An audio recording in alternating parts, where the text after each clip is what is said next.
Papuri natin po ang ating Panginoon at ngayon po ay ready na po natin ang ating mga puso, ang ating mga notebook, ballpen, notes, at kung ano mang gagamitin natin ngayong araw na ito. At tinatawagan ko na po dito sa ating harapan ang lingkod ng ating Panginoon na gagamitin niya po ngayong umaga na ito, si Pastora Cindy. Palakpakan natin po ang ating Panginoon. Ayan. Good morning, church! Morning! Ayan, alam ko naman medyo excited tayo. Ang dami nating pagsubok, blessing, thanksgiving. Sobrang nakakatuwa po no na makita po yung kabataan dito na umaawit. And minsan na-overwhelm ako kasi I saw their naiiyak talaga ako. Pero sobrang grateful talaga ako.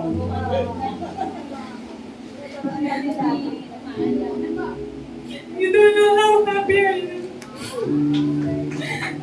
Seeing everyone. Nandito ngayon. Naiiyak na. Ano ba yun? Wala pa 1 minute. So, grabe si Lord. And ang galing ng Lord sa buhay natin si Tita Joy. Ganda ng Thanksgiving niya.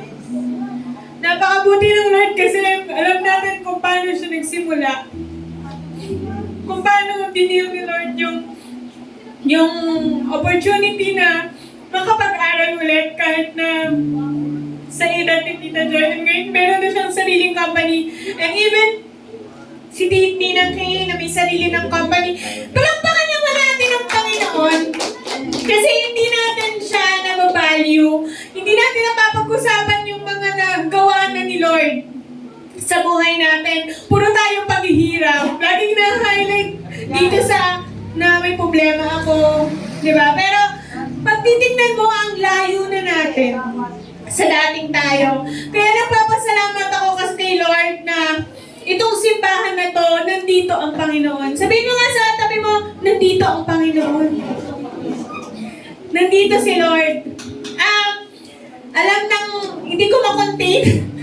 Tinest na agad ako sa preaching ko kasi ang preaching ko, napakasarap din naman na kapag umiiyak ka para sa Panginoon, hindi dahil sobrang punong-puno ka na ng problema sa buhay. Ang iyak na to ay tears of joy. Sabihin niyo nga po, tears of joy. Kasi talagang masaya. Alam niyo yung puso ko, sobrang saya. And I'm so excited sa mga future ng mga batang ito, sa mga nagsisimula si Ate Ali. I'm seeing her clinic na talagang dudumugin. Idideklara natin yan sa clinic na yun na yung mga taong gagaling. Kasi naniniwala tayo na lahat ng pinagdaanan ng isang taon na talagang naging dalubhasa, mga doktor, mga therapist, mga sa mga clinic, ay talagang inaral nila yan.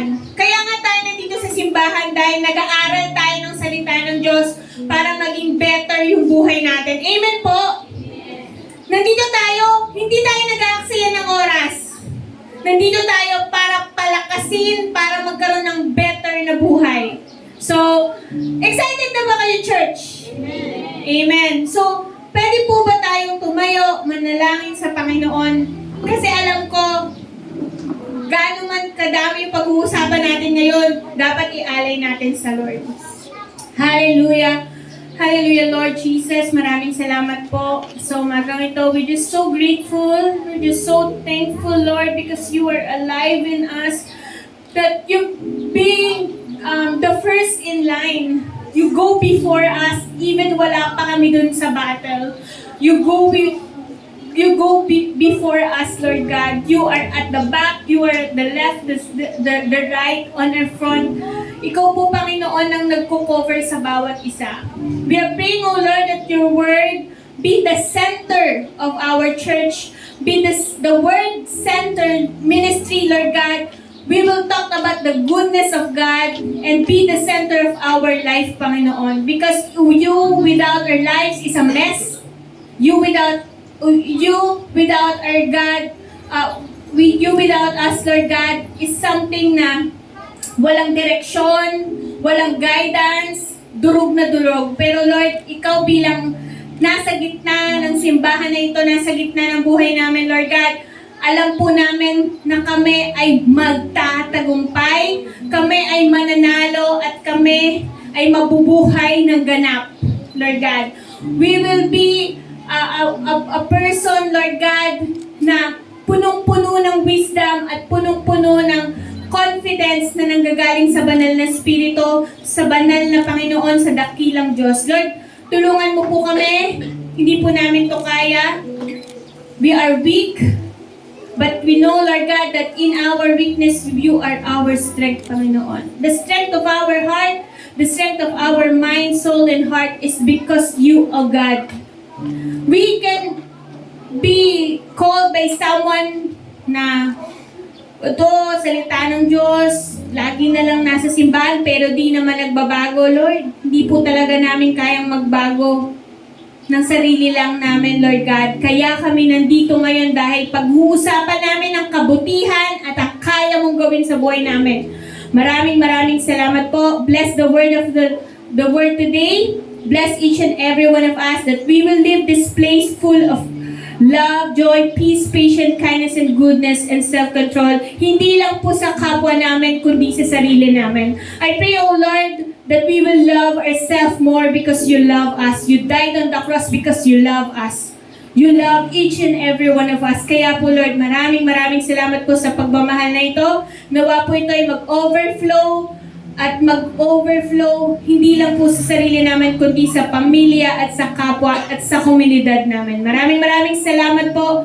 We give up, Lord, all the glory, honor, and praises. In Jesus' name we pray. Let's all say, Amen and Amen. Pwede na po tayo umupo. So, ayan, napakabuti ng Diyos. So, sisimulan po natin, ang title po na pag-uusapan natin ay Loving God with All Our Minds. So, it's building a heart of wisdom.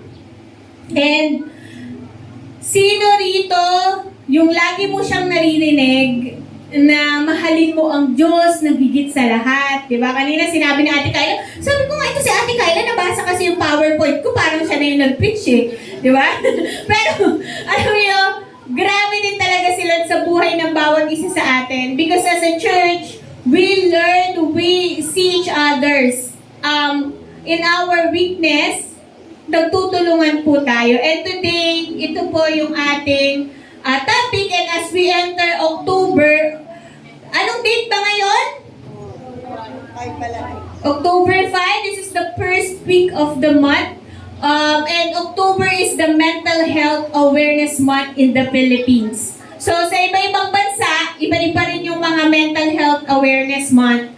So, sa iba, I saw may October. But I think mental health should be talked about every month, di ba? Pero today, sa bansa natin, October is a month na talagang ina-encourage natin ito pag-usapan. And I saw a lot of topics, I saw a lot of people talking about how they deal with their own mental health. And sobrang ironic lang na yun din yung asking ng Lord sa atin, na mahalin natin siya ng buong puso, isip at kaluluwa. Ibig sabihin, concerned din si Lord sa mental health mo. Sabihin mo nga sa katabi mo, concerned si Lord sa mental health mo, kapatid.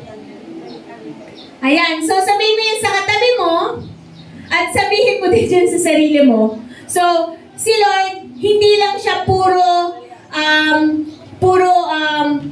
lagi natin napapag-usapan to, yung diet natin, na natatouch sa church, yung pagiging disiplinado natin sa pagkain, sa mga iniinom natin. Pero ngayon, magdudwell naman tayo sa mental health natin. And, excited na ba ang church? Yung mga mental health or wallet health, hindi, yung mga iniisip natin, pwede mag-focus tayo ngayon sa topic natin, yung mga crush natin, mga problema natin. Baka ito yung sagot. Sabihin mo sa katabi mo, baka ito yung sagot. Sa ayaw gumana ng aking PowerPoint. Sabi ko nga po, gumagawa ako ng notes, gumagawa ako ng mga preparation kapag napipreach ako, pero hindi ko po siya ginagamit. For some reason, natatapos po ako nang hindi ko man po na-open tong aking notes. So, ang objective ng topic natin is to experience the promises of God throughout our daily lives through submitting our mind, thoughts, and to be free to the lies of the enemy and one life. So, ibig sabihin, may experience natin yung pangako ng Diyos. So, kung sinabi sa'yo ng Diyos, anak, ikaw ay magkakaroon ng buhay na ganap, may experience mo yon by submitting all of your thoughts. Ano ba yung thoughts? Yung kaisipan mo, iniisip mo, mga bagay na nagpapagulo sa isip mo, nagpapaayos sa isip mo, at makalaya ka doon. Kailangan mo ng kalayaan. Sabihin mo nga, kapatid, kailangan mong lumaya. Nakakita na ba kayo ng tao na nakakadena? O asong nakakadena? Ano yung makikita mo sa kanya na itsura niya? Pag nakakadena siya, nalulungkot, naiinggit siya dahil hindi siya, nakikita niya, kumbawa sa aso na lang. Pag may nakita kang aso na nakakadena, tapos may nakita siyang aso na hindi nakakadena, meron bang aso na nakangiti? Uy, ang galing! Nakakadena ka dyan. Nakakadena ako dito. Di ba yung aso na hindi nakakadena, masaya siya, nakakatakbo siya dito sa church. Nakita ko nga, pusa dito oh. Talagang sobrang free ng pusa na magtao. Pero wala kang makikita pusa na pag nakakadena, nakangiti, di ba? So, ganun din yung tao. Tayo nakakadena tayo. Hindi mo man nakikita yung nakaupo dito sa simbahan. Pero, alam natin, sa sarili natin, na kahit di tayo nakakadena physically, pero yung utak natin, yung kaisipan natin, nakakadena. And yun yung spiritual warfare. Yun yung spiritual na pwedeng magpalumo sa atin. And yun yung sabi, ang objective ng topic na to ay makalaya. Sabi ko nga, makalaya. At magmanalo ka sa buhay. Kasi pwedeng wala kang ang kadena, hindi mo naman na-experience yung panalong buhay, yung ganap na buhay. So, sabi nga sa quotes, hurt people. Yung taong mapanakit, mananakit ka ng tao. At yung taong mapagmahal, magmamahal yan ng tao, ng kapwa niya. So, saan mo gustong mapunta? Sa taong nakakaramdam ng pagmamahal para magmahal ka din ng iba, o sa taong mananakit ka kasi puro kasakitan ang dinadanas mo. So sabi nga natin, tayo ay nakakadena sa kaisipan. So kung ang physical mo walang kadena pero yung isip mo may kadena, may chain, mananakit ka ng tao. Guilty tayo dyan, hindi lang ako. Guilty ako yan. Kasi meron din akong mga tao na nasasaktan ko unknowingly. At ako din nasasaktan ng mga tao unknowingly. Because hurt people. And I don't want to blame themselves kasi biktima din sila. Sabihin nyo nga po, biktima din sila. Biktima tayo kasi hindi natin kilala ang Diyos. So ngayon, let's move forward. Sana po, yun yung prayer natin matapos to. So sa buhay natin, as we go along, we experience life challenges and setbacks that pull us away from to have a good mental health mental health state. So, ano ba yung mental health? Sabi po, ang mental health is a human rights and a foundation of a well-being. So, ito nakuha ko lang kasi even Meralco, they are giving some insight about mental health, although hindi siya mga talk. Pero yung emotional well-being, psychological, and social connection, yung spiritual life, yung buhay natin, pagtulog natin, yung mental health na aapektuhan yan. So, mental health, it affects our decision-making, relationship, productivity, and physical health. Promoting mental health reduces burden of disease and improves the quality of life. So, kapag yung physical health mo pero na maayos yung physical. Pero nagpakamatay. Police, general. I remember when I was a kid, may news na general siya ng isang parang sandatahang lakas, pero nagpakamatay, di ba? Hindi natin alam kung paano tayo natutorture sa mind natin. Wala siyang chain nito. Alam niyo ba yung pangalan nito, sino yung nagpapatawa sa panahon nila Tita Joy? Yung nag-movie? Basta, hindi. Si Robbie Williams. Basta parang yun. Robbie, English, sorry po. Yung movie na yun, yung sobrang gaganda ng mga movies nun. Na tipong mapapaisip ka, wow, this person is so talented, this person is a good man, and then one day, nagpakamatay siya.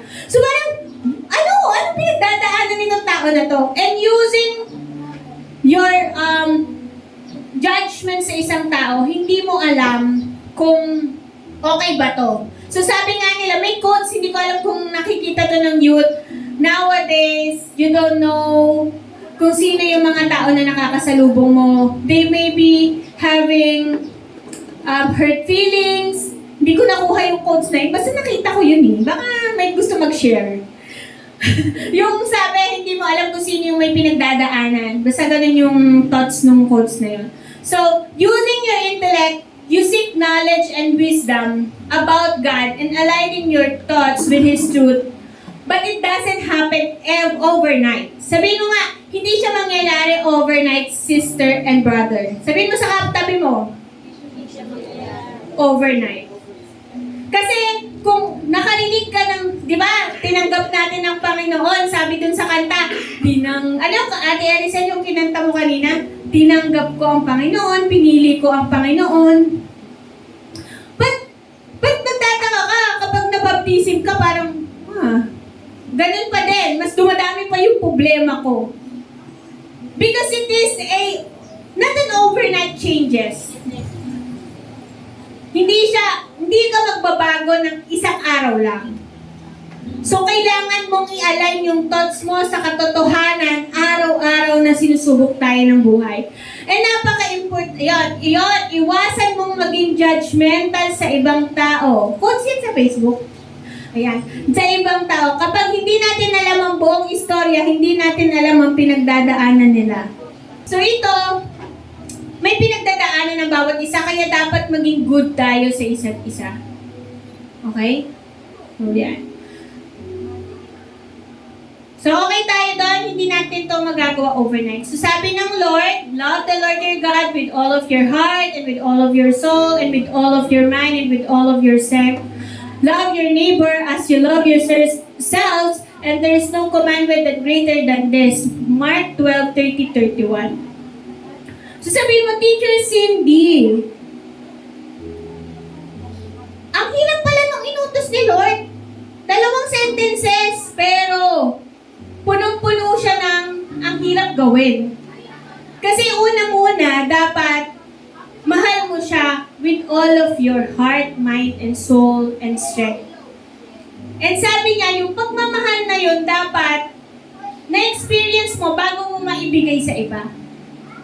So, dapat yung mental health mo okay, emotional mo okay, physical mo okay bago ka tumulong sa iba. Ang bigat ng utos ng Panginoon sa atin. Mahal natin ang Diyos, pero bakit tayo nag-aalala sa buhay natin? Bakit tayo punong-puno ng worry sa buhay natin? Kaya ang prayer ko, lahat tayo makalaya. Sabihin mo nga, makakalaya tayo ngayon. Because the enemy wants to kill you. The enemy wants to steal the joy. The enemy wants to give you a life na dudurugin ka niya. Pero hahayaan ba natin yun? Kaya ngayon dito sa church, pinupuno tayo ng Lord individually para pag lumabas tayo dito, kaya talaga natin mahalin ang kapwa natin. Kaya minsan hindi tayo makapagbigay kasi wala naman talaga tayo eh. Hindi tayo makapagbigay ng unawa, hindi tayo maging pasensyoso, hindi tayo magpatawad kasi wala tayong nare-receive. Kaya napakahalaga na mahalin mo ang Diyos, mahalin mo ang Diyos ng buong puso, ng buong kaisipan. So pag-uusapan natin yung kaisipan natin. Magpo-focus tayo sa isip. Tingnan mo yung picture, oh. Dami, natutulog na, ang dami pa rin iniisip. Sino dito yung nakatulog kagabi ng mahimbing? Ilang oras? Ilang oras ang tulog? Alam niyo po, ang asawa ko, 6 hours lang po yan natutulog, pero sobrang quality.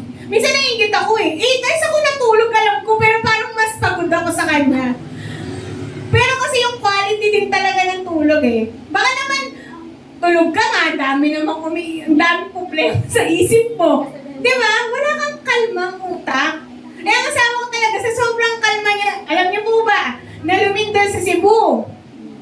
Di ba nasa 12th floor kami, tapos may mga post na, handa ka na ba sa big one? If it happened to the Manila, ganun. Di syempre ako naman ko, pag nangyari ba ito, mahal, madaganan tayo. Pero ang dami ko nang inisip, matutulog na lang ako, sabi niya, matulog na tayo, antok na ako. Ano pinagsasabi mo? So kung mangyayaring mamamatay na tayo, patay na tayo, magpapahinga na tayo nun. Yun na yung will ni Lord sa atin. Imagine nyo po, yung kalma, sobrang kalma niyang utak. Samantalang ako, social media ko kung ano-ano na pong takot yung na pumapasok sa isip ko. Sabi po, ang utak daw po at ang ating puso ay merong difference, 12 inches difference from here.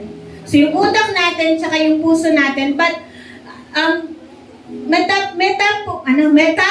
metaphorically, it is the longest journey and the longest distance. So yung utak mo at yung puso mo, napakalapit niya, pero metaphorically, it is the longest journey and the longest distance. So minsan, yung isip mo at yung puso mo magkalayo ng desisyon. Pero sabi nga, everything flows from our heart, 'di ba? Kailangan natin ingatan kasi yun yung magpapahamak sa atin kapag hindi natin nakokontrol. So I hope and pray na hindi natin, yung mga decision making natin, hindi tayo mapunta dun sa longest distance or longest journey na to. So, I hope and pray na, kasi hindi to tinuturo sa school. Sino dito yung nagpunta ka sa school, nagturo yung teacher mo ng very minimal sa ano ba yun, yung GMRC nung panahon namin, ngayon parang ano yung subject ngayon, Faten, na about pagkatao? Values education ba? O basta, para sa Tagalog. Sisab kasi... Edukasyon pagpapahalaga. Ayun, edukasyon pagpapahalaga. Natatouch ng konti, pero yung mental health, mga seminar to, minsan may bibisita, ganyan, magta-talk about mental health. But I hope and pray na lagi pag-uusapan natin to. Ilang oras ang binibigay natin sa academics na topic sa school? Ilang oras tayo sa school? We will talk about technical stuff, about math, science, ano pa? Ano pa yung mga pinag-uusapan natin? Math, science, history.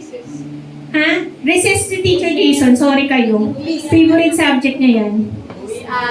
Uwian, dismiss class, di ba? So yun yung mga favorite natin. Pero hindi natin natutalk about our emotional intelligence. Alam niyo ba, natutunan ko lang yung emotional intelligence when I was working. Family violence, may ganun pala. Family violence? What's that? Parang, I can imagine na yung palang, meron akong isang nagulat doon na nakita ko ng isang module sa trabaho namin na yung, ang ATM mo pala, pag nasa magulang mo, is a family violence. Wow! Because hindi ko alam yun. Okay lang, kahit ang ATM ko nasa magulang ko dahil mahal ko naman siya. So, pero alam ko naman yung magulang ko, hindi naman niya kukunin yung ATM ko. So, hindi ko naman siya naiisip na family violence. So, parang si Ali, napapaisip na yung ATM ba ng company ko kung sino maghahawak. Ayan. So, Ay, ko bigay sa akin. ayan, so lahat ng, alam mo yun, may access talaga. May access. So, like yung, nakakalungkot na hindi tayo hindi natin napapag-usapan to sa school. But I hope and pray dito sa church natin ay mas, mas understanding at mas, and share ko lang po dati may nag-comment sa church natin na ngayon ko lang napapagtanto when I'm studying emotional intelligence and mental health, that in church daw natin, kapag nag-worship tayo, hindi tayo umiiyak, may naka-notice nun. Tapos, which is totoo, kasi sa tagal ko ng Kristiyano, marami ako nakikita ng church na ang mga nag-worship, yung talagang tono na may uhog lahat na. Talagang yung pag nag-worship talagang, kasi church natin, tayo yata yung church na pinakakalmado. And nabash tayo dun for once, kasi syempre leader kami, alam namin yung mga bashing and all, na sa church natin ay sobrang kalma. Sabi ko, na-realize ko, ang judgmental pala na nagsabi nun. Kasi na-judge na yung pagkatao ng church namin dahil hindi kami umiiyak. Pero, may ganun talaga eh. Hindi ka talaga umiiyak pag nag-worship ka eh. Kalmado ka sa puso mo. Na hindi mo kailangan na umiyak pag nag-worship ka. Baka naman pag nasa loob ka ng kwarto mo, matindi yung iyak mo na hindi mo na pinapakita dito sa labas ng church. Dito sa church natin, tinitingnan ko nga kayo kanina, parang ako lang yata yung galing sa simbahan ng OA. Hindi ko alam kung ano yun. Kasi, like example ako, when I was young, I think parang 14, umattend ako sa church. Sabi ng pastor, nasa dulo ako nito, nandun ako sa bawa kay nanay. Yung nasa unahan, nasabi ng pastor, pray, ganyan, ganyan, ganyan, ganyan. Yung from the front to pababa, nahihimatay sila. Eh, papunta na yung, kumbaga yung daloy nung paghimatay malapit na sa akin. Eh, bata pa lang ako noon, tawan-tawa talaga ako noon. Palapit na yun. Palapit na yung mahihimatay. Hinihimatay na lang ako. Naku po lang. Pag iniisip ko yung kalokohan ko ng bata, natatawa na lang talaga ako kasi dahil nga kakatin ko ng Christian, sabi ko, ba't ba nahihimatay itong simbahan na to? Talagang from the front, matatanda from malapit sa akin, naghimatay talaga ako. Kasi hindi dahil gusto kong mahimatay yung may naramdaman.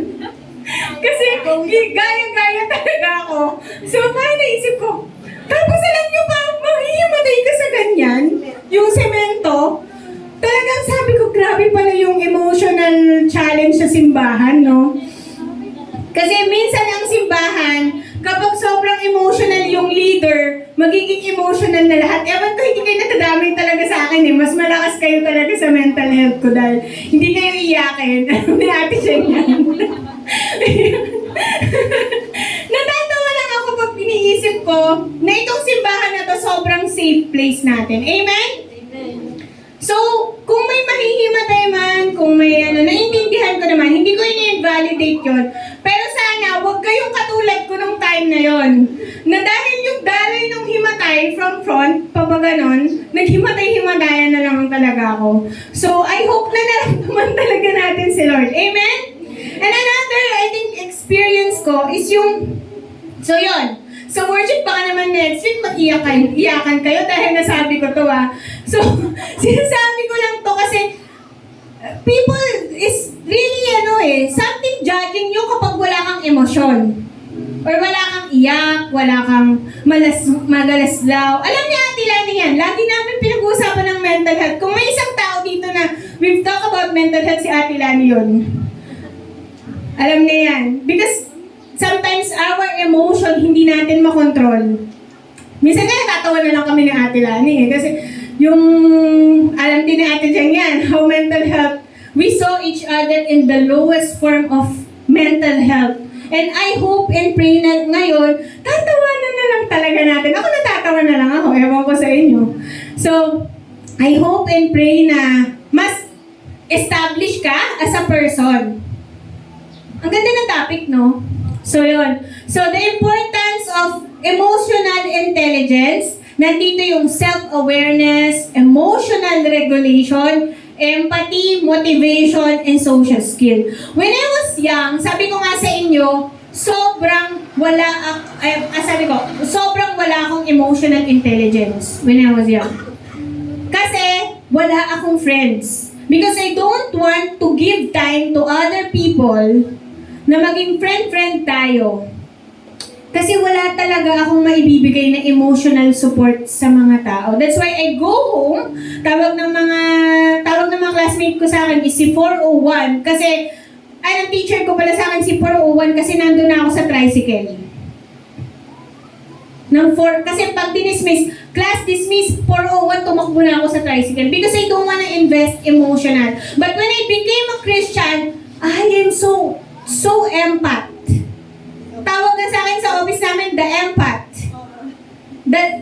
Ano mo yan? Parang sumobra. Ngayon, nandito na ako sa 37 years na buhay ko na kailangan ko ng maging balanse. Hindi ka pwedeng, alam niyo po ba, naging Christian lang ako, naging friendly. Hindi ako friendly. I just have one friend since high school. Tapos nung nag-born again ako, sobrang dami ko friends. Parang, oh my. Ang dami talaga. As in, pag alam ni Teacher Jason yan, I am the leader. Parang ganyan. Yung parang lahat ng tao kilala ka. Tapos sabi niya sa akin, tumatakbo ka ba sa victory? Ha? Miss Congeniality. Pero napapahamak talaga ako sa pagiging empath ko. Hindi kasi siya balance. So, dapat nasa gitna ka. Sabi mo nga, balance. Kasi minsan, hindi porket marami kang kaibigan mo talaga yon. Minsan kaya ka lang nagiging friendly kasi gusto mo lang mabilong, pero hindi mo talaga gusto yon. Yung ginagawa nila, hindi mo kasi kilala yung sarili mo, kaya dapat kilalanin mo muna yung sarili mo. Kaya kung may gagawin ka mamaya, ilista mo na kung sino ka at ano ang gusto mo. Kasi kung ano at sino ka, yun ang mga taong dapat kasama mo. Amen po? Kasi kung halimbawa, bilang youth ka, gusto mong makasama ba yung taong hindi mahilig mag-aral kung ang goal mo pala talaga is gusto mong mag-aral? May pangarap ka pala sa buhay. O, kung kilala mo naman pala yung sarili mo na, chill lang ako, hindi naman kailangan makipaglaban dito sa school, ba't ba ako sobrang competitive? Di ba? Chill ka lang. Tingnan mo yung classmate mo. Obserbahan mo yung mga classmate mo. Sabihin mo, itong tao na to medyo chill to sa buhay. Pag tinanong mo, bakit ba kayo nakikipag-away sa grade? Alam niyo si Sab yung isang example ko dyan eh. Hindi siya nakikipag-away sa mataas na grade. Hindi siya nag-e-effort. Pero nakikita mo, nag-e-effort pala talaga siya. Honor siya. Sabi ni Teacher Jason sa akin, irereklamo ko na talaga tong elementary school na to eh. Kasi hindi ko talaga nakikita yung effort ni Sam sa bahay. Pero, lagi siyang honor. Tapos, syempre, nag-grade 6 na siya, nag-grade 7 na siya. Top pa rin siya. Ibang teacher na to, ibang environment na to. Innate na pala talaga sa kanya yung excellency sa pag-aaral. Hindi dahil sa school, hindi dahil sa kaibigan. Kasi minsan, kala ko sa Santa Ines, kaya siya natatap. Kasi kilala kami sa Santa Ines. Dahil doon kami nag-aral, baka apo siya ni Tatay Chris, apo siya ni Nanay Abel, nahihiya yung mga teacher. Ang nanay niya kasi laging honor. Baka dahil honored lagi yung mami niya, ino-honor na lang din siya ng teacher. Pero hindi, sa Central honor siya. Nilalaban siya. So, innate pala sa bata yun. Na magaling talaga siya. So, ang ano natin is yung isang tao, kapag excellent ka talaga, lalabas at lalabas yun sa'yo. In every season, kung sino ka, lalabas yung gift na yun, kung ano yung diniposito ni God. Kaya dapat, tinitingnan mo, ina-assess mo yung sarili mo kung sino ka talaga. Kung ikaw yung tao na social skills ka, o empath ka, o emotional regulation ka, o motivate ka, and self-aware ka sa sarili mo, lalabas yan. Pag-usapan natin, himay-himay natin, self-awareness. This is the ability to recognize and understand your own emotion and how they affect your thoughts and behavior. Okay, tanungin mo yung sarili mo. Aware ka ba kung sino ka? Ano ba yung mga boundaries mo? Ano ba yung gusto mo? Ano ba yung emotions mo? Self-regulation, the ability to control impulsive feelings and behavior and manage your emotion in a healthy way and adapt changing circumstance. Motivation, a deep internal drive to achieve goals for reason beyond external rewards. Dito sa church, anong motivation mo? Bakit ka nandito sa church? Siguro alam natin na ang church natin ay hindi financial institution. Agree? Hindi natin nakikita ang church na lending company. Baka dun sa kabila, card yun, di ba? Pero yung church natin, alam natin na ang church natin ay hindi nagpapautang. Hindi tayo financial. It can be spiritual, family, that will help you set expectation na parang na-realize mo. For example, may nakita ko, gagamitin pa Christian ka pa naman, di ka nagpapautang. Anong sasabihin mo doon? Yun nga kapatid si Lord God will provide. You have a body, you have a mind, you have a ability. Meron ako nakita, financial siya. Meron daw magkaibigan. Yung kaibigan niya, buntis. Tapos nangungutang dun sa kaibigan niya. Tapos, hindi niya pinautang. Tapos, di kinabukasan, yung inuutangan, family getaway. Siguro pumunta ng Boracay, Tita Joy. Punta ng Boracay. Tapos, nag-chat yung nangutang. Sabi nung nangutang, akala ko pa wala kang pera. Bakit nag-getaway ka? Alam mo yung sagot nung nagpautang, may pera ako. Para sa pamilya ko. Pero wala akong pera para ipautang sa'yo. Sino daw yung masama? Yung kaibigan? O yung hindi nagpautang na nag-family getaway? Anong decision nyo? Church? Ha? Kailangan pare-pares tayo ng sagot, Christian tayo. Dito tayo nagkakaroon ng iba-ibang explanation. So, merong side, ay, yung sama naman niya, kung tunay siyang kaibigan, dapat magpapautang siya. Bata yun, tulungan dapat yun. Tapos may isa namang side, 9 months kang binabuntis, dapat mag-prepare ka ng sa anak mo, tsaka hindi naman ako kasama nung ginawa niyo yun Ba't ako magpapautang? Hindi naman ako masaya nung ginawa. Ako ba yung nagpakasaya dyan? Tawa-tawa ako din sa na yun Di ba?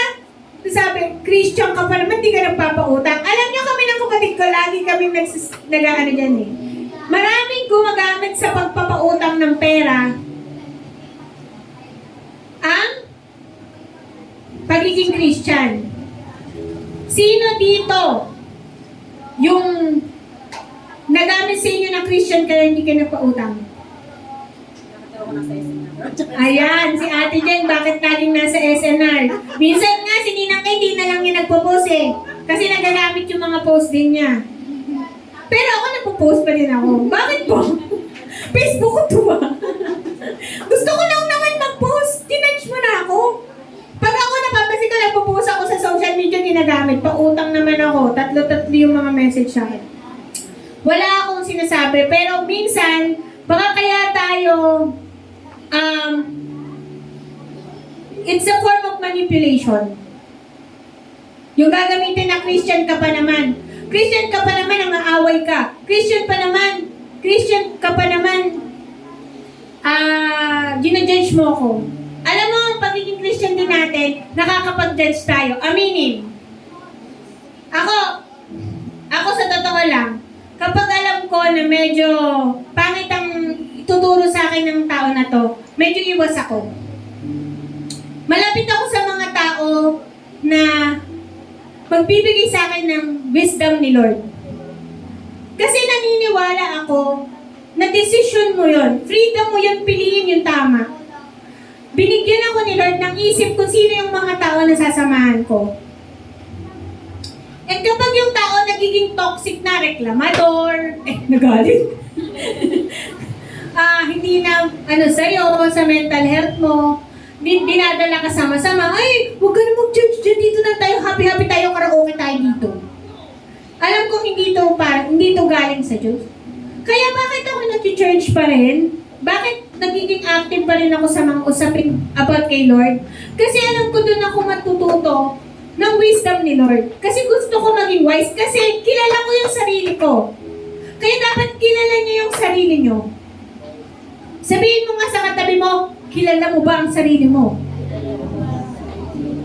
So mamaya pag uwi natin sa bahay, kilalanin natin ang sarili natin kung sino ba talaga ako. Sino ba si Harry? Sino ba si Queen? Diba? So yung empathy, to understand and share the feelings, social skill, the ability to build, maintain healthy relationship, and communicate effectively and resolve conflicts. Example ko dito, sa relationship, asawa mo. Ang asawa mo, nakilala mo yan, na hindi pastor. So pag naging Kristiyano ka for some reason, in the middle of your marriage, nakilala mo yung truth ng Panginoon. Tapos nag-expect ka sa asawa mo, hindi sumasama sa Bible study. Nag-away kayo ngayon, umuwi ka galing kang Bible study. Sabi ng Panginoon, mahalin mo ang iyong asawa dahil mahal ng Diyos sa simbahan niya, ganyan. Ginamitan mo na ng word of God ang asawa mo, siyempre ang asawa mo, sabi ito, misis ko. Hindi ko daw siya mahal. Ay, sorry, natatamaan ba ako? Sorry naman. Tapos sabi ng asawa mo, ano problema nitong misis ko? Ba't ako inaaway? Galing pa naman ng Bible study. Di ba? Kasi yung asawa mo, hindi naman niya yun inaaral eh. Ikaw inaaral mo siya. Pero dahil kapag alam mo ang pangalan ng Diyos, sasabihin mo, hiwalay na tayo dahil wala kang relasyon sa Diyos. Tama ba yun? Ay, hindi naman sinasabi yung hiwalay na. Baka daw pumayag eh. Yeah. Tunugan. Pero alam niyo po, sinabi yan sa Bible. Huwag kang pag nag-asawa ka, tanggapin mo talaga siya. Di ba? Love your husband and wife in sickness and health, in richer air for poorer. Ano ba? Di ba? So yung sa totoo lang, okay lang makaaway mo yung iba eh. Di ba? Parang hindi naman sa pinopromote ko yung makaaway. Mahirap makaaway ang asawa. Kasi ikaw yun eh. Inaaway mo yung sarili mo. Di ba? Inaaway mo yung tao na binigay sa'yo ni Lord. Lagi ko yung tinuturo sa may mga marriage counseling. Baka naman ikaw yung may problema kasi hindi mo siya tanggap dun sa mga kahinaan niya. Ganun sa relationship. Dapat tanggap mo yung asawa mo at hindi mo siya i-judge at accepted ka. Kasi si Lord ganun tayo tinanggapin. Hindi tayo ginudge ni Lord. Tinanggap niya tayo. Kaya bilang mga misis, dahil marami ditong mga misis, sana po, bigyan natin ng compassion yung mga asawa natin. Ako, medyo, sa totoo lang, di ba sabi ko nga sa inyo, pinangarap kong mga pangasawa ng masipag, hindi naman masipag, pinangarap ko yung lalaking mahal si Lord. Siyempre may trabaho, may ganyan-ganyan. May trabaho naman si Teacher Jason. Example ko to, nung boyfriend ko siya, lagi yung nandyan, paglabas ko sa office, nandun na siya sa labas ng pintuan ng trabaho ko. Pero for some reason, di ba, out ko 4. Hindi ko alam paano nagagawa yun ng asawa ko ng boyfriend ko siya. Nandun na siya sa labas ng company namin. Basta nandun na siya lagi. Nung mag-asawa kami, syempre, ito naman si ate nyo. Teacher, hala ngayon mag-asawa na kami. 7 p.m. wala na. Wala pa. Tapos parang, tuwing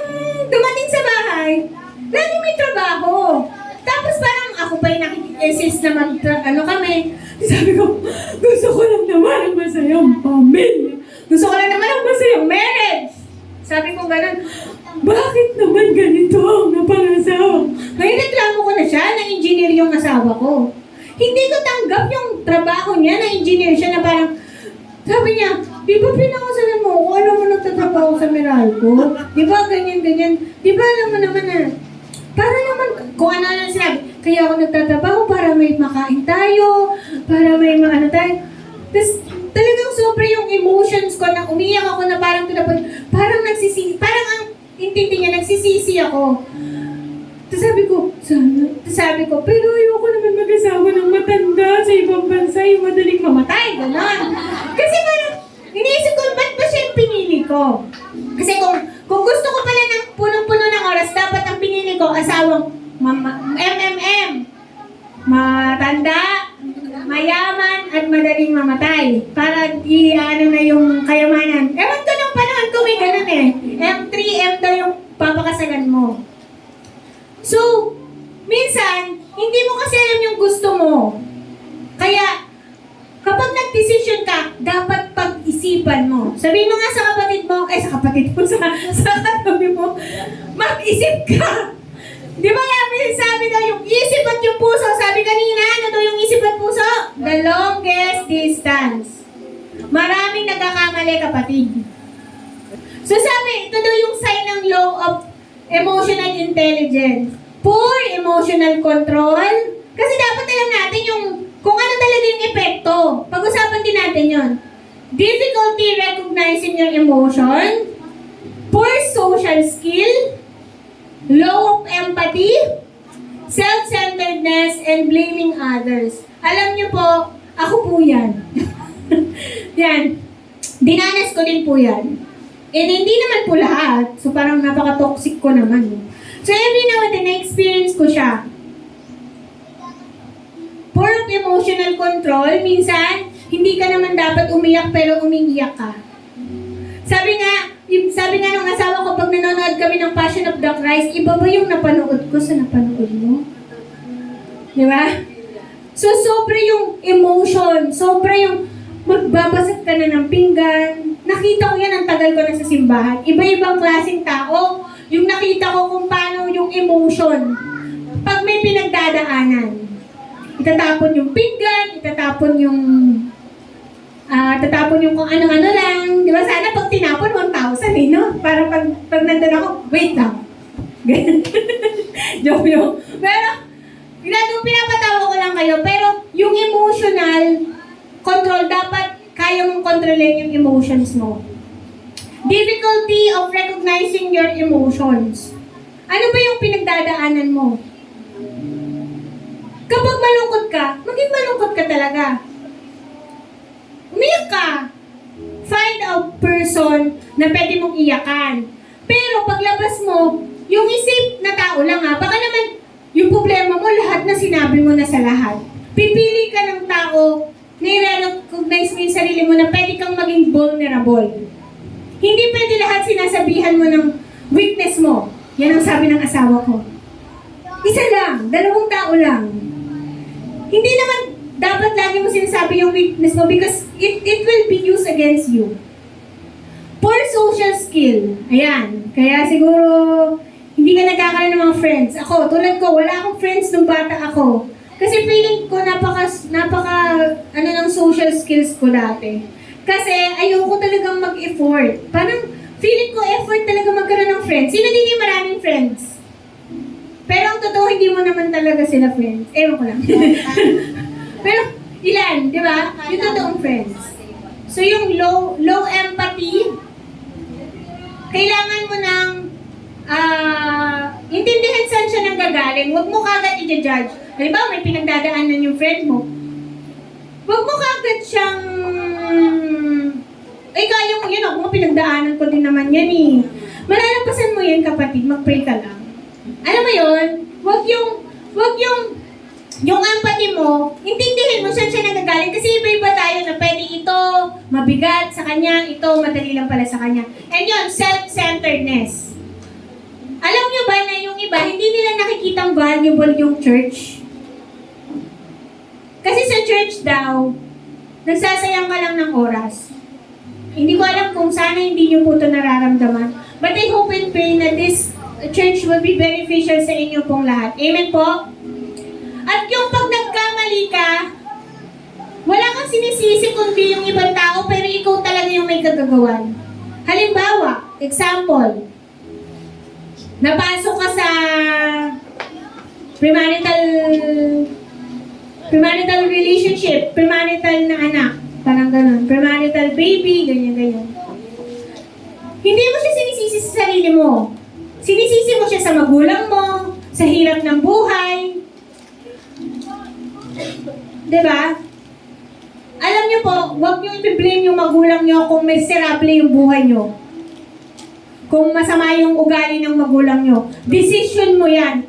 Kapag hindi ka naging successful na tao. Or mahirap lang kayo, ba't ba ako pinanganak na mahirap? Alam niyo po, nakakatuwa yung mga tao na sa kabila ng kahirapan nagiging successful. Ako tuwan-tuwa ako kay Manny Pacquiao. Gusto ko yung istorya niya na sa kabila ng kahirapan niya, yun yung naging way para maging isang #1 champion ng boxing. Hindi naman sa pinopromote ko siya, no? As a person na marami tayong matututunan. Na yung pagsubok mo, pwedeng yun yung way. Mahal? Para maging successful ka. Pero syempre, iba talaga si Lord. Ito yung best example, hindi best ultimate. Sabi nyo nga, ultimate. Kung baga sa coffee jelly, ultimate coffee jelly with prop and top. Mga ganyan, di ba? Yan si Lord is special. So si Lord Jesus Christ is the ultimate example of a man na nabuhay dito sa mundo with a high emotional intelligence. He was self-aware of his mission. Si Lord, alam niya yung purpose niya. Di ba? Sabi yun sa John chapter 6 verse 38, He managed his emotion with wisdom. Si Lord ba, nakita niya na, uy, ito yung pinagdadaanan ko. Si Lord nagpipray yan sa bundok. Nagpipray yan lagi. Tayo ba nagpipray pag may pagsubok? O sinasabi natin sa mga tao, may pinagdadaanan ako. Gayahin natin ang Lord. Niluluhod na yan sa sikretong lugar. Niluluhod niya yan sa room niya. And he was motivated by love and obedience to God. Lord! Diba? Meron siyang love and obedience na gusto niyang magkaroon ng buhay na purposely na galing sa Lord. Kasi kilala ni Lord kung sino siya. He showed up deep empathy and compassion sa mga taong ililigtas niya. Ililigtas ka kasi ni Lord eh. Kaya siya nandun. Kung makasarili si Lord, tingin niyo ba meron tayong simbahan? Wala. Kasi si Lord, empath siya, compassionate siya sa mga taong kailangan ng salvation. Makasalanan tayo, kailangan natin ng salvation. Hindi natin maliligtas ang ating mga sarili. Kaya namatay si Lord para sa atin. Ang mga tao na nagsasakripisyo, iba yung level of EQ niya. And hindi nyo alam, hindi lang yung IQ nyo, yung masasabi nyo successful kayo. Gets nyo po ba? Hindi porket academically magaling ka, okay lahat, successful lahat. Kailangan malakas din yung EQ mo. Kasi, pwedeng, ang taas nung narating mo, top 1 ka sa board exam. Pero pag dumadaan ka na ng pagsubok, tinitest na, magaling ka academically, sige, hindi ka muna makakahanap ng trabaho. Ititest yung pasensya mo, yung purpose mo, bakit mo ba yung pinili na course, o bakit mo ba yung, bakit ba ito yung inaral mo? Minsan naisip ko, bakit ba ito yung inaral ko? Hindi naman. Pero sabi na, everything works for our good.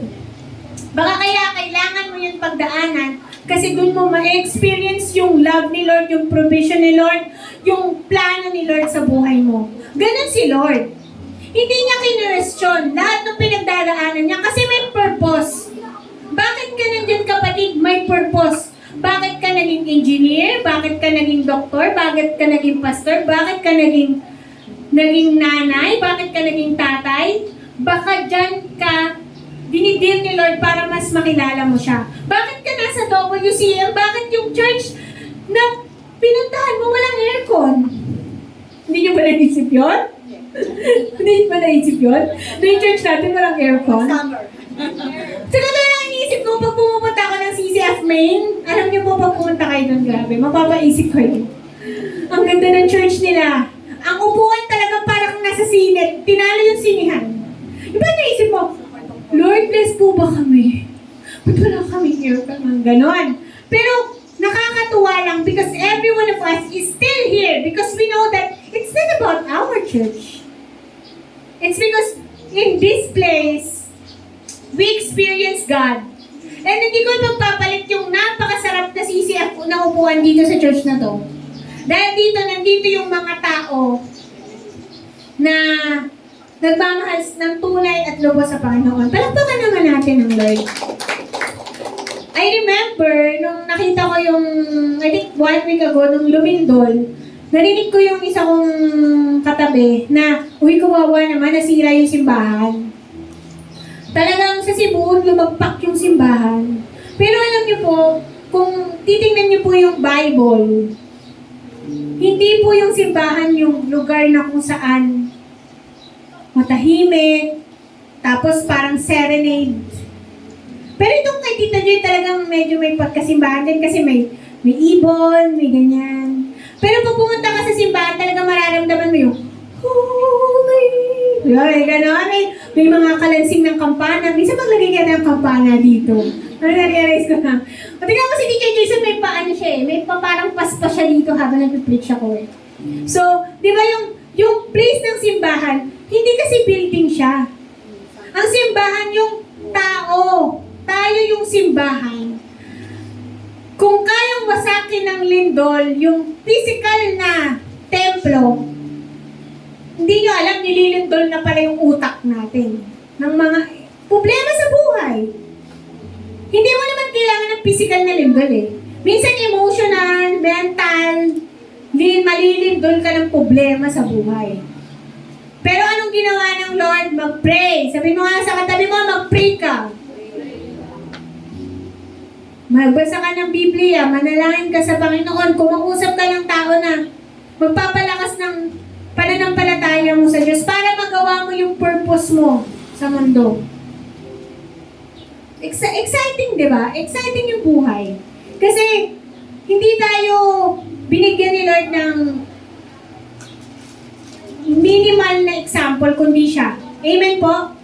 Emotional quotient is the capacity to recognize, practice, and administer your own emotions in a primitive way to release stress, communicate efficiently, empathize with people, and overcome challenges and resolve conflict. So maging concern tayo sa EQ natin, hindi lang sa IQ, kapatid.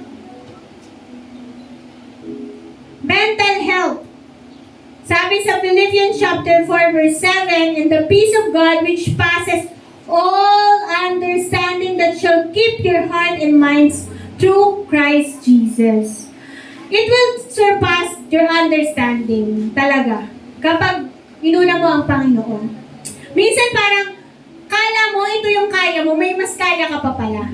Example ko dito, sa marriage, di ba? Sa marriage, gusto ko talaga yung marriage eh. The example, sa asawa mo, kala mo mahal mo siya sa 1 year, 2 years nyo, 3 years nyo. Pero pag 10 years na kayo, 20 years na kayo, ay, grabe, only God knows na mahal ko tong tao na to. Sa hirap at ginhawa, sa pasakit, yung tagal nyo na mag-asawa, yun na yung magsusurvive sa inyo na, I remember, hindi tatagal yung isang relasyon ng walang Diyos talaga. Kasi, yung pinakamatagal na relationship nyo, punong-puno na yun ng pagtitiwala sa Panginoon bilang sentro ng relationship nyo. It passes all understanding na, halimbawa, yung pagmamahal mo sa asawa mo, kaya pa siyang higatan ng taon at taon kapag sinusubo ka. Hindi lang sa pera.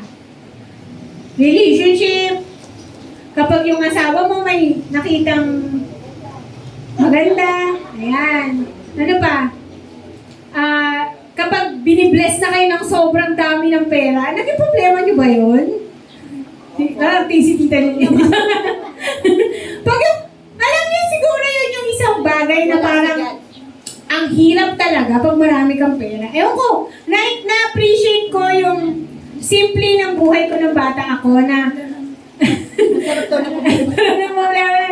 pag ang sarap lang na ulamin mo yung pakbet. Kami ni Teacher Jason sa Manila, nakakain namin yung mga masasarap na pagkain. Pero bumabalik at bumabalik kami sa pakbet at sa galunggong. Hindi ko alam for some reason, yung inuulam ko nung bata ako, ay yung pinakamasarap sa akin yung tilapiyang Tagalog. Parang mas masarap siya sa akin sa lechon. Kasi natutunan kong i-embrace yung hirap ng buhay. Kaya pag naisip ko, nakakarna pala kami. Ano ko na parang, kahit ang tagal na, 2 years na pala yung car namin, pero parang lagi akong naiiyak na-appreciate ko. Tapos parang nakikita ko din yung cons, yung pros and cons ng may sarili kang sasakyan. Nakikita ko yung batas, tapos may pa-reflection pa ako na parang sa NLEX, di ba po? May nauuna, yung speed, iba-iba. So parang naisip ko, ang buhay ganun pala, no? Okay lang mauna sila. Makakarating ka din. Parang ganun.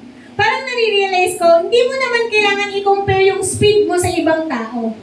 Kasi, baka yung lane na para sa'yo, yung path na para sa'yo, yun talaga yung makakarating ka. Kasi hindi mo alam na mabilis nga yung takbo ng buhay mo, mabilis yung arangkada mo sa buhay, pero mababangga ka at the end.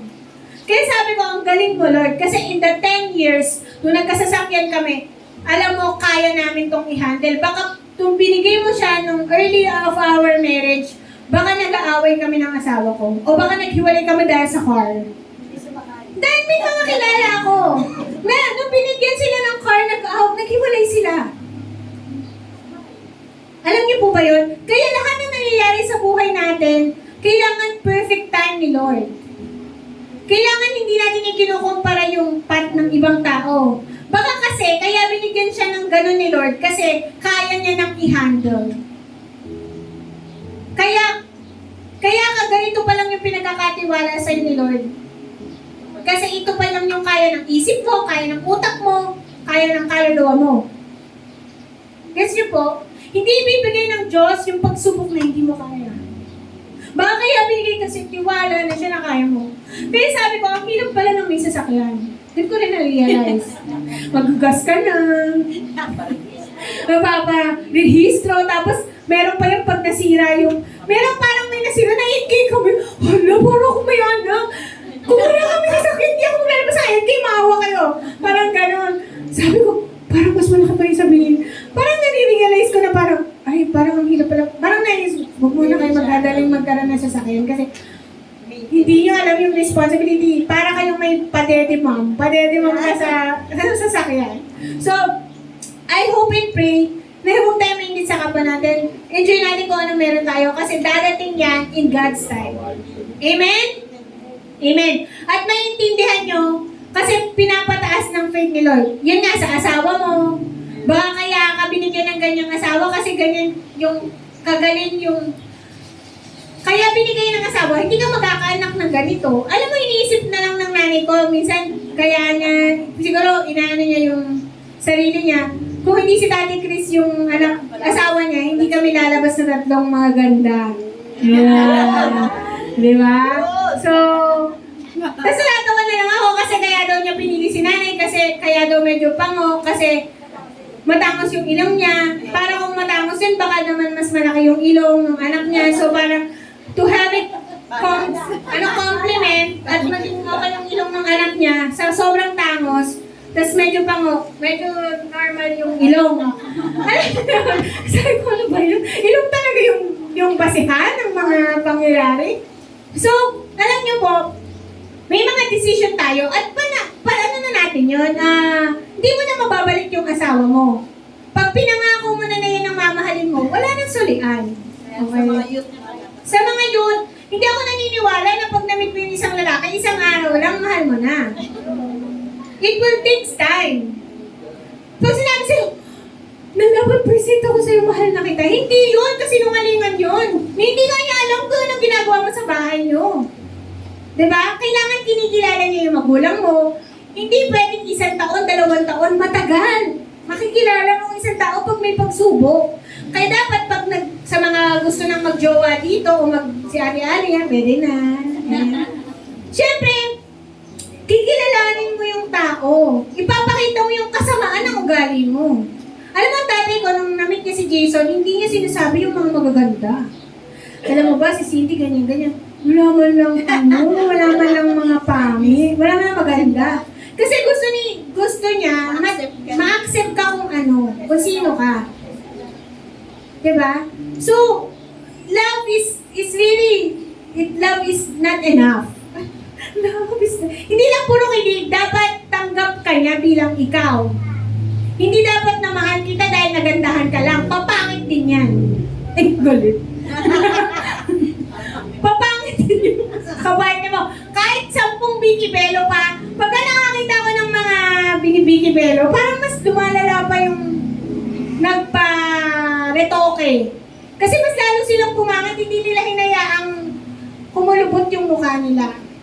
Pag tinignan nyo, mukha na sila na hindi yung sa Dragon Ball, si Majin Buu. Hindi effect po talaga. Diba?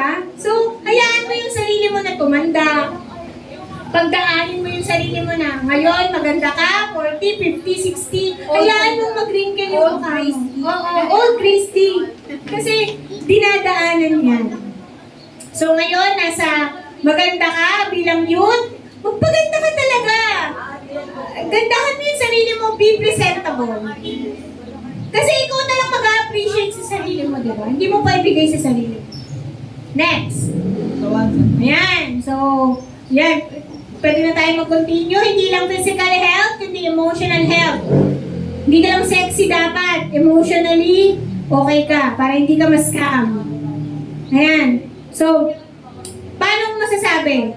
Maraming tao yung mga kahinaan mo gagamitin sa'yo.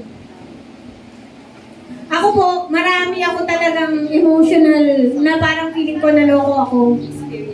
Pero I charge it to experience. And lagi kong tinuturo yan. Kaya ako nandito sa ministry, nagli-lead, nagpe-preach. Kasi po, nanggagaling ako sa batang Cindy na gustong may experience ng ibang bata na hindi na mangyari sa iba yung nangyari sa akin.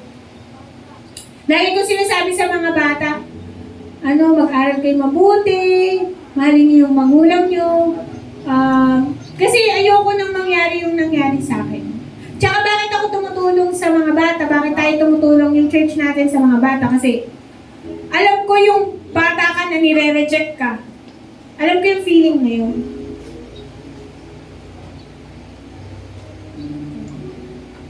Sabi dito sa World Central Ministry is a safe place to seek the truth and comfort God's Word. Sabi ni Lord, therefore, if anyone is in Christ, sabi sa, the new creation has come, the old is gone, the new is here. 2 Corinthians chapter 5, verse 17. Bagong nilalang ka na. At ang bagong nilalang, hindi siya normal. Ibig sabihin, you encounter people na hindi kayo kasame ng wavelength. That's why there is such a thing na parang nung nakilala mo si Lord, may tinuturo sa'yo si Lord na katotohanan, nagka-clash dun sa alam ng iba. Na bakit ikaw, ka? Bakit ganyan yung mga decision mo sa buhay? Ba't hindi ka nag-boyfriend? Mag-boyfriend tayo ngayon. Ang gaganda natin. Pero, ang ganda lang na pinapreserve mo yung virginity mo o ang tawag dito, pagkababae mo, sa taong papakasalan ka. Hindi mo siya ibibigay kahit kanino kasi alam mo yung halaga mo. May kanta yung parokya ni Edgar halaga. Basta yung halaga na babae na yon, yung lalaki kinakantahan niya yung babae na hindi mo nakikita kung gaano ka kahalaga. Mahalaga ka. Kasi ang tao na mahal ka, pakakasalan ka. Hindi ka i-one night stand or itatapon lang kung saan aanhin ka lang. Dapat alam mo yung value mo. Bilang babae, dapat alam mo din yung value mo. Hindi mo ibibigay yung sarili mo. Kasi kaya ka nasasaktan, kasi ikaw mismo sa sarili mo bilang babae, hindi mo pinapahalagaan yung sarili mo. Kaya mahirap maging babae, di ba? Napakahirap. Bilang lalaki din, kala nyo ba may lalaki din na nare-rape ha? Hari, Iron, makinig. Yan. Kala nyo ba ang babae lang ang nawawala ang virginity? Even lalaki, nawawala ang virginity. Parang feeling nyo walang nawala, pero nawala yung kaisipan nyo.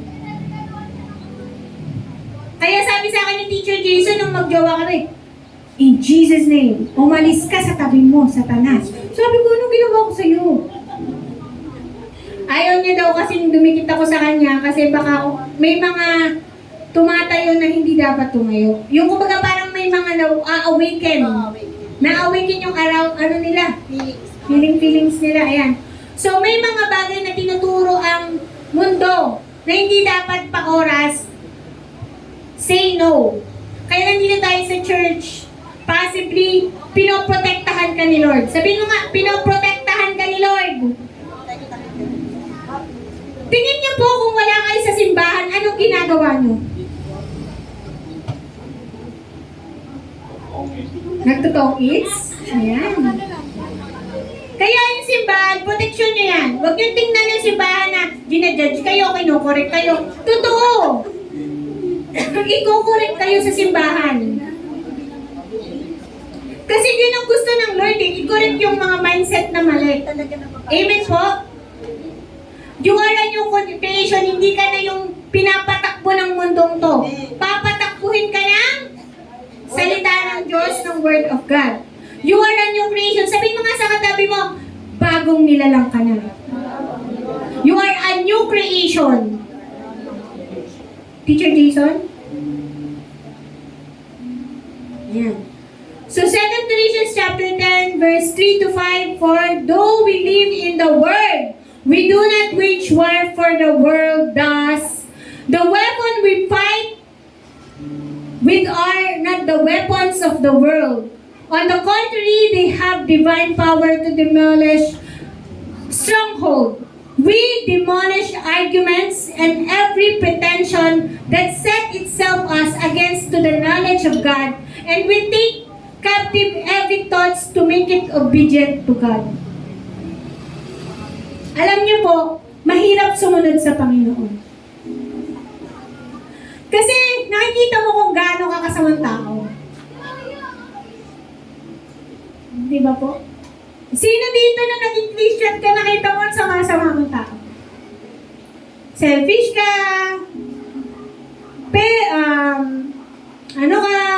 madamot ka, makasarili ka, ganyan. Judgmental ka. Pero alam niyo po, kapag hindi natin in-acknowledge kung sino tayo at kung gaano tayo kasama, hindi tayo magiging humble. Hindi tayo magpapakumbaba sa Diyos, nabaguhin tayo ng Diyos. Kasi kapag hindi mo alam kung sino ka, kung gaano ka kasama, hindi ka magbabago. Kasi wala kang mirror eh. Wala kang, ito yung nakikita mo sa salamin. Pag tumingin ka sa salamin, ano yung nakikita mo? Diba? Ito ba yung Cindy na, kasi alam ko kung sino yung gusto kong maging ako. Siguro, dapat alam natin kung sino yung gusto mong maging ikaw. O sige, ano yung gusto mong makita sa sarili mo 5 years from now? Gusto mo ba makita yung babae o lalaki sa harap mo na nanloloko ng kapwa, na humihingi, nangungutang, hindi tumutulong sa kapwa, hindi nagiging blessing sa pamilya niya, madamot? Ganun ba yung gusto mo makita sa sarili mo? Dapat pag tinitingnan mo sa sarili mo, sinasabi mo, itong tao na to, magiging liwanag to sa mga taong nahihirapan. Itong tao na to,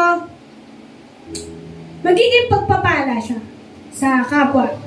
Itong nakikita kong Cindy na to, matuturuan niya yung kapwa niya na maging blessing. Alam niyo po, maraming parehas na mabuti.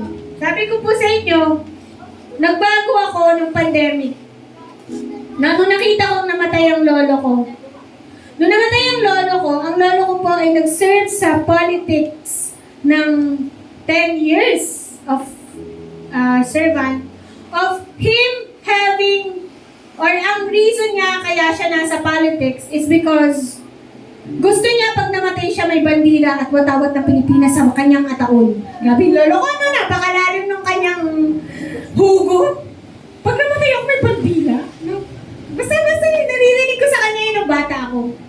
Tapos, nung namatay siya, di ba ng pandemic, kailangan nilibing agad. Etong sobrang bait kong lolo, pinahiram niya yung puntod niya. Sobrang bait din. Alam niyo, si lolo yata yung sobrang empath talaga na tao eh. So ngayon, sabi ng doktor, kailangan ng ilibing. Wala kami mapaglibingan, so naghanap na lang kami ng apartment. Eh di ba ang plano ng lolo ko, ililibing siya, tapos mayroong lamay, tapos yung sinasabi niya sa amin ni Jason na pag may makikilamay, dapat may kape, may sopas, may ganun pa. Kumbaga naghahabilin na yung lolo ko. Talagang sabi namin, okay, kasi parang nararamdaman na siguro niya na mamamatay na siya. Eh, pandemic siya namatay. So, sinabi niya in 1 year, parang nararamdaman na niya. Hindi mo pala talaga plano yung pagkamatay mo. Kasi parang nabivision ng lolo ko, syempre siguro ng panahon niya, yung mga namamatay, may barangay tanod dun sa Ataol, tapos may bandila, tapos may maraming tao, ganun, may mga kainan pag namamatay. Si lolo nung namatay, alam niyo po ba, nilibing siya agad, hindi siya nakabarong, nilagay lang siya sa body bag, nilagay namin sa Ataol, tapos nilagay na. Tapos nagpray ako, nilibing siya. Sobrang layo dun sa plano niya. And from that day on, ano nangyari yun sa kanya? Nag-ibang nila lang ako. For some reason, naisip ko na hindi mo mapaplano ang buhay mo. Kahit gaano ka pa kagaling. Kahit gaano ka pa kabait. Kasi si lolo napakabait, napakapagbigay. Kaya wag mong masyadong, ano ba? Ang serve mo hindi yung tao, iserve mo si Lord. Tsaka huwag kang magplano ng mga bagay na hindi mo kontrolado. Even yung pagkamatay mo. Kasi hindi mo alam kung paano kikilos ang Diyos. Napakabuti ng Diyos kasi. At doon ko nakita yung value ng family. Na nung namatay yung lolo ko, ang alam niyo kung sino lang nandun? Yung mga pamilya niya. Mga kapatid niya, mga pamangkin niya, kaming mga apo at mga anak. At ano yung lesson ko doon? Hindi mo siya mapaplano, hindi mo siya, kaya ka tumutulong sa tao, wala kang personal motives. Gets niyo po ba yun? Bakit maraming corrupt? Kasi wala silang Diyos. Bakit? Kasi hindi sila kontento sa 1 million, 2 million, 3 million. Kailangan pa silang marami ng pera. Hindi sila nakokontento sa may makita lang sila na 10,000 sa pocket nila. Kailangan maraming pera. Kasi wala silang Diyos. Kailangan i-ano natin sa sarili natin, bakit tayo nagiging blessing sa kapwa natin. Sana hindi tayo tumutulong dahil gusto natin na pag namatay tayo, maraming tao sa puntod or sa lamay natin. Diba? At hindi tayo na motivate dahil alam mo ba kung saan ka pupunta? Baka naman hindi ka sa Panginoon. Kaya napakahalaga na tanggapin muna natin si Lord. Kasi kung saan tayo pupunta, yung lamay, yung mga ganyan, kung sino magte-testimony sa lamay mo, kung sino magbibigay ng eulogy, hindi mo na yun alam. Kailangan mas mahalaga yung buhay na meron ka ngayon. Kaya dapat ngayon, habang nabubuhay ka, enjoy mo! Huwag ka mag-worry! Enjoy ng buhay, maging masaya ka. Enjoy the present. And this church, let's enjoy this church. Let's enjoy each other's company every day. Huwag natin sayangin yung oras na lumilipas na hindi natin na-enjoy yung buhay natin araw-araw. Mahal pa kay... Ayan. Aligning with God's truth and have a mind of Christ. Si Lord ba nag-worry siya? Hindi. Paliguan mo yung sarili mo ng word, ng katotohanan ng Diyos. Amen? Mahal? Ayan. So, take captive every thoughts. Paano natin? Sabi sa word, kailangan mo daw i-captives lahat ng thoughts mo. Pangit. Yung mga pangit lalo na hindi nakakalugod sa'yo. Yung sisirain ka. Unang-una dyan, identify false thoughts. Identify mo. Ano yung mga thoughts na hindi parang pangit sa utak mo? Una dyan, hindi ko alam, magbigay tayo ng example. Wala akong maisip na example na false thoughts. Na you are not Hindi ka mahal. Hindi ka importante. Totoo ba yun? Pag sinabi ni Lord na mahal ka niya, kahit si Lord lang, hindi mo kailangan ng lalaki, hindi mo kailangan ng mga tao. Pag mahal ka ni Lord, hindi mo yan hahanapin sa kahit sino. Kaya yung tao na sobrang kalma lang, makikita mo siya, sobrang kalma. Nakita ko to sa asawa ko eh. Na sobrang kalma niya, nakakatulog siya ng mahimbing. So kapag hindi ka nakakatulog ng mahimbing, may false thoughts ka. Kasi sabi ng word, ang mahal ng Diyos, pinapatulog niya, pinapagpahinga niya. Kaya mamaya masarap tulog natin. For sure. Kasi ang ganda ng topic. Next, reject negative thoughts. Kapag may negative thoughts ka, takot, pag-aalala sa future, sa plano na mangyayari sa'yo in the next months and the next years, reject mo siya. Speak the truth. Speak na God will bless my work, God will bless my work of my hand, God will take care of me. Diba? Hindi mo control eh. Halimbawa sa aeroplano, sumakay ka sa aeroplano, diba? Isipin mo ba na magka-crash yung aeroplano? Hindi, diba? Isipin mo makakarating ka. Kasi unang-una, hindi naman ikaw yung pilot. Diba? O kaya sa bus, sumakay ka sa bus, ang bilis magpatakbo ng bus driver. Parang papunta na ng langit. Ako minsan na-experience ko yun, pag nagbabas ako yan, bilis ka magpatakbo. Pero isipin mo, hindi ikaw ang driver, si Lord ang driver ng buhay mo. And replace with God's word, be prayerful, do not judge. Ayan, ito. Medyo tayo dito, sumasabi tayo sa judge. Gina-judge natin yung unang-una, yung sarili natin. Halimbawa, meron pinapagawa sa'yo si Lord. Tapos sabi mo, hindi ko kaya. Hindi ko kaya kumanta sa church. Yan lagi eh. Hindi ko kaya mag-preach. Yung mga nagpipreach na bata dito. Alam nyo, hindi nyo alam. Baka yung mga tumatay dito, mas grabe pa yung wisdom na dadaloy sa buhay nyo. Kailangan lang ni Lord ng available na tao na mapapaggamitan niya. Alam nyo, pag nagpagamit ka sa Diyos, pag nagpagamit ka sa Lord, hindi nyo alam yung blessing. Alam nyo dati, hindi ko maintindihan yung buhay ko. Bakit? Kailangan kong pagdaanan yung pagsubok. Tapos pinaaral ko yung kapatid ko, ganyan-ganyan. Nag-stop ako ng pag-aaral. Ayan, ito. Lagi ko sinasabi to sa church eh. Psalm chapter 90 verse 12, read this. Ito lagi itong message pag birthday eh. Pero dapat message din to sa araw-araw nating buhay. Hindi lang sa birthday. Teach us to number our days that we may gain a heart of wisdom. Knowing that each day is a gift, life is fleeting, nature leads to a heart of wisdom, the ability to make godly choices and live as skillfully in awareness of God's word and will. Amen! Kapag, alam mo na, life is short, gagawa ka ng tama. Amen? Amen. At magdidesisyon ka ng tama at magiging wise ka kung paano mo gagamitin yung oras mo. Sa kabataan na lang. Kapag inaya ka ng friends mo, dahil gusto mong mabilog, magiinuman kayo doon, mag-yes ka ba? Pag may nagaya sa'yo na, uy, Bible study tayo dito. I mean, you have the discernment kung sino yung mga tao na kakaibiganin mo. O yung mga decision mo sa buhay. And life is short, spend those people who make you a better person, not a worse person. It's okay lang na isa lang yung friend mo. Minsan, kahit masaya yung pinuntahan mo, malungkot ka. Bakit?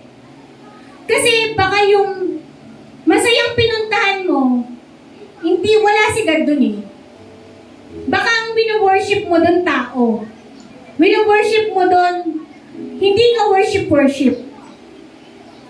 Kailangan lahat ng enerhiya natin, sino dito, kinakwento ko nga sa asawa ko, kapag mananalo ka ng loto, ano yung magiging reaction mo? Pag nanalo ka ng loto, kung mataas yung EQ mo, pag mahina yung EQ mo,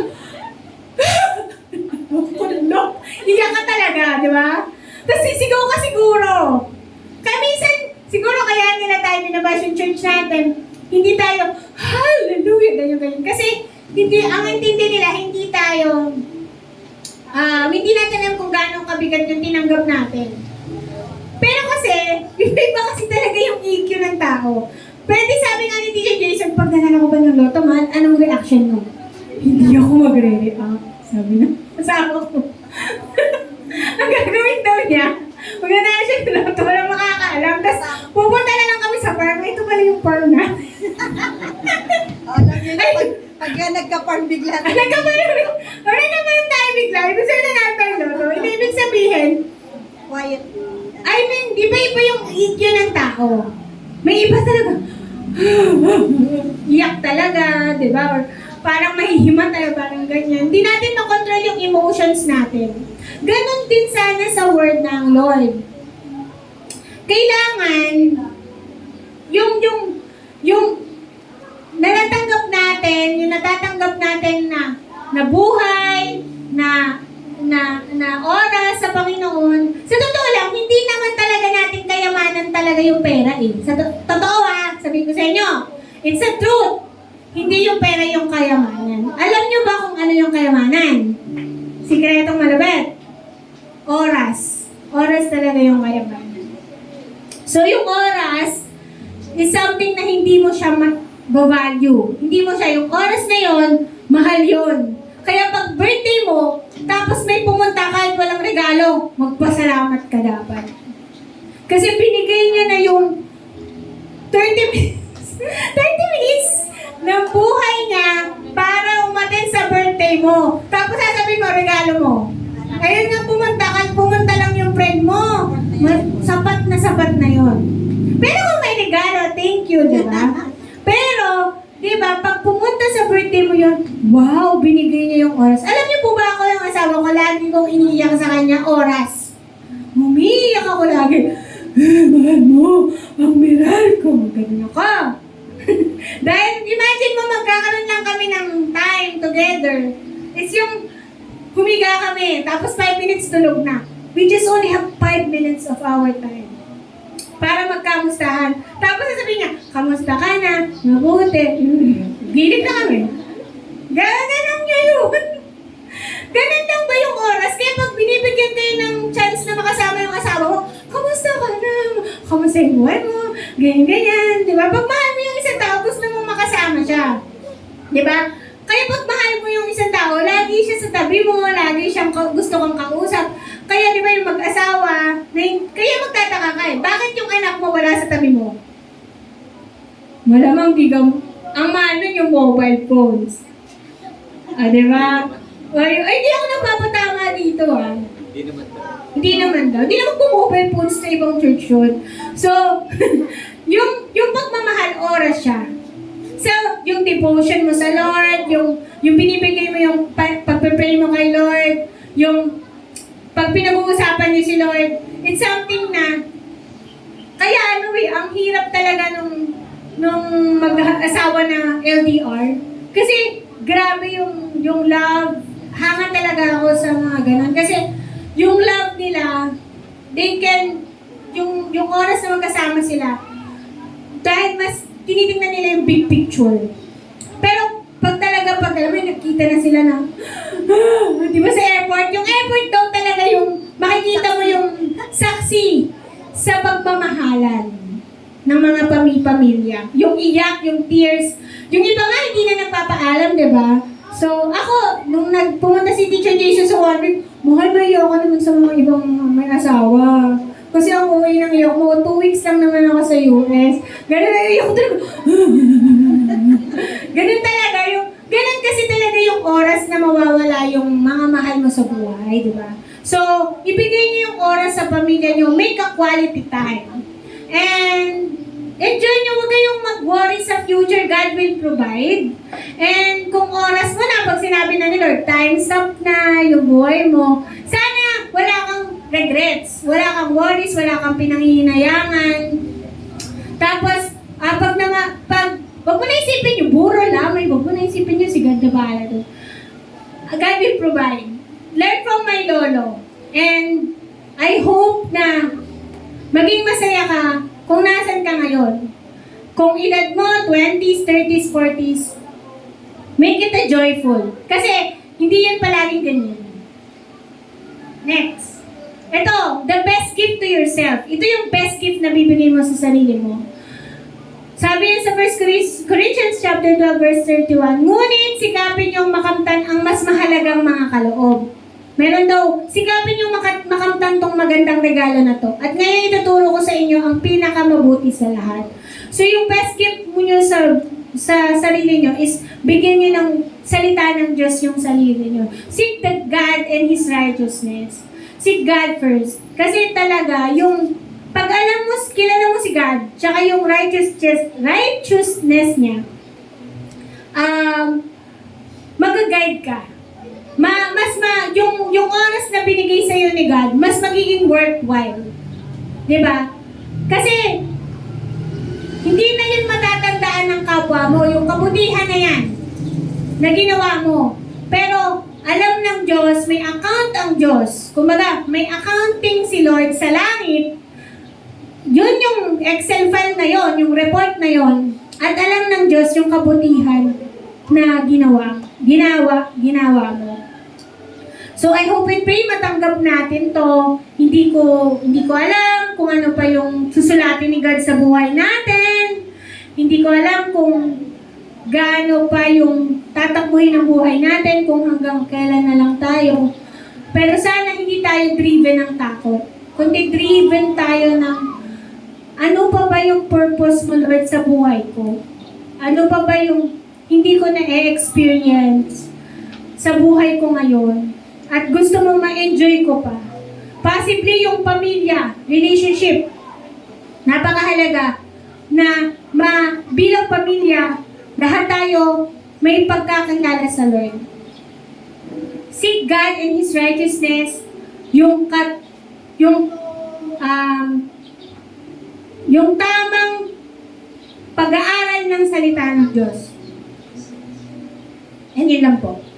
So, I hope and pray na na-enlighten tayo.